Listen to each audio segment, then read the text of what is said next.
I always thought the old mirror in my grandmother's attic was just an antique, until it started showing me reflections of things that hadn't happened yet. It was a dusty relic, tucked away in the corner amidst forgotten boxes and yellowed newspapers. I stumbled upon it one rainy afternoon, the kind where the sky seems to press down on you with a heavy gray blanket. Something about the mirror caught my eye, drawing me in with an inexplicable pull. The first time it happened, I saw my brother, who was away at college, standing in our kitchen, laughing as he poured cereal into a bowl. I thought nothing of it until he walked through the door later that evening, suitcase in hand, and headed straight for the kitchen, replicating the exact scene. The second act of this twisted tale unfolded a week later. I was alone in the house, the wind howling outside, when I glanced into the mirror and saw a stranger standing in my grandmother's living room. He was a tall man with a scar running down his cheek, wearing a dark overcoat that seemed to swallow him whole. Panic set in as I raced downstairs, only to find the room empty and silent. But the sense of unease lingered, as if the very walls had absorbed my fear.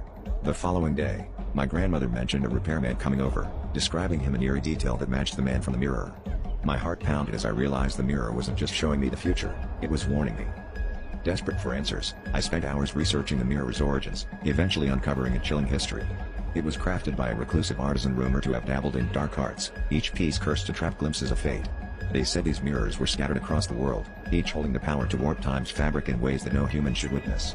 The more I learned, the more I felt trapped in a web of dread. I couldn't shake the feeling that something sinister was watching, waiting for the right moment to step through the veil of glass.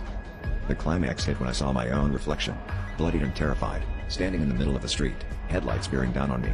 I tried to shake the image, but it clung to my mind like a shroud. Days passed in a haze of anxiety until I found myself crossing that very street, the roar of an engine snapping me back to reality. I froze, heart hammering in my chest, as the car swerved just in time, missing me by inches. I realized then that the mirror's revelations could be altered, but at a price.